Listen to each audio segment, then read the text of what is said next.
Scorpio Rising 2024 is a very exciting year of a sudden romantic whirlwind and also some major lifestyle health-related changes. If you're excited to find out what's coming up for you and your rising sign this 2024, just like crazy to say, I remember doing 2019 yearly forecasts, like what the fuck. Anyway, like, subscribe, and hit the notification bell so you continue to be up to date next year with what the stars have in store for you. Hi, if you're new here, I am Maren. I make videos on astrology. I also put out music, so do stream my songs below. And if you want to enroll in any of my astrology courses or get a private astrology reading from me, all that info is down below as well. I take readings ongoing, and you can find all the info there. So we start out January, February with really ramping up the energy and moving quickly.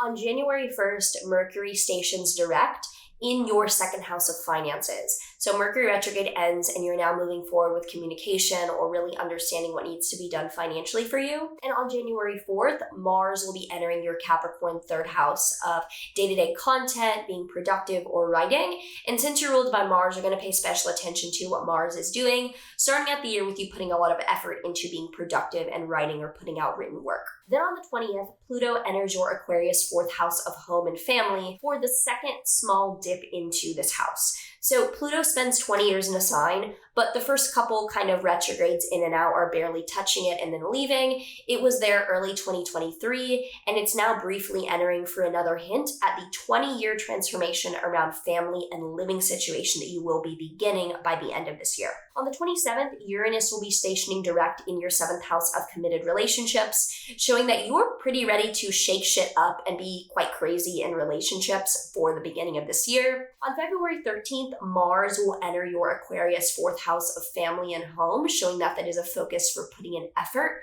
And on Valentine's Day, Venus and Mars will conjoin Pluto there, showing that there is a lot of intense activity going on around your home for you to either work through or be very present to. March until May is a really serious wake-up call energy, but there's also some fun rewards. So on March 3rd to the 9th, Venus and Mars are going to square Uranus between your fourth and seventh houses. Looks like your partner is acting batshit crazy, and that is leading to a stir around your house. Then on March 21st, Venus conjoins Saturn in your Pisces fifth house of romance and dating or creativity, showing that there's some very serious but very positive agreements between you and a creative or romantic partner. On March 25th, there is then a lunar eclipse in your Libra 12th house of mental health. Looks like you are letting go of an addiction, a dependency, or something challenging for you mentally. In this April, from the 1st until the 25th, there is a Mercury retrograde in your Aries 6th house of health or coworkers. You're going to be rethinking your physical health and also the people that you work with this April. On April 3rd, Venus will conjoin Neptune in your 5th house. This shows otherworldly spiritual experience, either creatively or romantically. And on April 8th, there is a total solar eclipse in your 6th house of physical health and coworkers. Looks like you are having a huge, the most important new beginning of this year around your physical health or around the people that you work with for a big lifestyle change. On April 10th, Mars will conjoin Saturn in your 5th house. This does look like a very challenging obstacle or boundary creatively and romantically in your life. Then on April 20th, Jupiter conjoins Uranus in your 7th house, showing that out of nowhere and very disruptively, there's an extremely fortunate event around a partnership or a lawsuit or a marriage, like something with another party is going extremely well for you this April. And on April 29th, Mars conjoins Neptune in your 5th house, which shows a spiritual warrior energy or working towards a greater cause, romantically and or creatively. Then on April 30th, Mars enters your Aries 6th house. Looks like as we end April and get into May, you are getting your shit together with health and lifestyle changes. May 18th to the 25th has Venus conjoining Uranus and Jupiter in your 7th house, again showing that the end of May is amazing for you with this relationship that is surprising you and shaking things up. And on May 25th, Jupiter is entering your Gemini 8th house, where it will be for the year ahead until June 2025. And this will show that the area of the most positive growth for that year, June to June, is actually investing in shared finances in your life. Now, June until August is a pretty dramatic summer, but it's not that serious. So June 8th has Venus squaring Saturn between your 5th and 8th houses, showing that you are making money and that's going well, but creatively and romantically, there's this boundary and this block that is making things challenging. On June 9th, Mars enters your 7th house, showing that there might be some relationship challenges to work through this June. And then on June 29th until November 14th, Saturn will be retrograde in your 5th house, showing that you're rethinking boundaries and commitments and what you've agreed upon with romance and creative projects in your life. On July 12th, Venus will oppose Pluto between your 10th and your 4th houses. This can definitely show that you're feeling like your home and family life is manipulating what you're trying to do in your career, and it feels like people around the house or your family are like changing your career decisions. Then on July 15th, Mars will conjoin Uranus in your 7th house. This shows a very sudden, disruptive, challenging event around relationships. On July 20th, Mars enters your Gemini 8th house. So as we get into August, some of the effort and challenge is likely going towards finance and investing. And this August, from the 5th until the 28th, there is a Mercury retrograde in your 11th and 10th houses, which means that this August will probably be a time of reconsidering your friendships, your community, and your career decisions moving forward.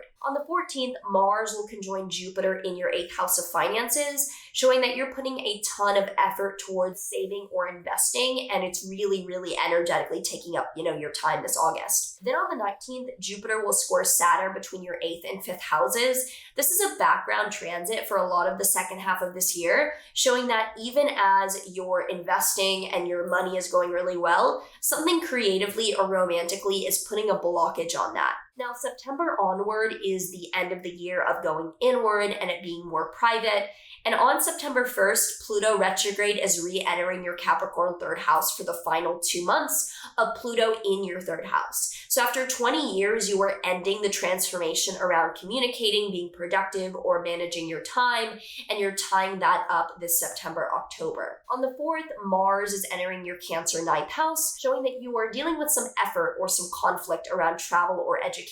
Then on September 17th, there is a lunar eclipse in your Pisces 5th house. This shows the letting go or the ending of a chapter, romantically or creatively. And on the 22nd, Venus will enter your Scorpio 1st house, showing that as we end September and get into October, you're having more harmony, you're appearing more beautiful, and you're getting a lot more what you want with harmony in your life. Then on October 2nd, there is a solar eclipse in your Libra 12th house. This is a huge new beginning or chapter starting around mental health or starting a new spiritual lifestyle. On November 3rd, Venus will oppose Jupiter between your 2nd and 8th houses. This shows amazing financial events happening at the beginning of November. Just awesome finances. November 19th, Pluto is firmly entering your Aquarius 4th house of family for the next 20 years. So starting then on, you will have much more clarity around the transformation with family for you. On November 25th until December 15th, there will be a Mercury retrograde in your 2nd house of income. So you're probably reconsidering income and spending this November, December. And on December 6th until February 23rd, 2025, there will be a Mars retrograde in your 10th house of career. So do not be surprised if when you're ending the year, you are taking a huge step back to reconsider how exactly you're working or spending your time and effort in your career. And we end the year on December 24th with Jupiter squaring Saturn for a final time, showing that as your money is improving, there's still a blockage creatively or romantically. So if you already have some thoughts or some feelings around what is coming up for you this year ahead, do let me know in a comment down below. And now let's pull a tarot card to see what other info we have. The tarot card that we have here for Scorpio Risings for 2024 is the World. So when this card comes up, it's a sense of wholeness and completion and coming full circle. So you're probably finding that this year is bringing things full circle with the opportunities in work and your relationships. Like this is the final chapter. How are you feeling? What are your thoughts? What are you expecting for this year ahead after hearing all this? Let me know down below. I'm very interested to hear how you feel about this year ahead. I know I have some thoughts, some pros, some cons, and can't wait to see how it plays out. So yeah, looking forward to making videos for you guys in the year to come, and I will see you in the next one, which will be next year. All right, see ya. There is one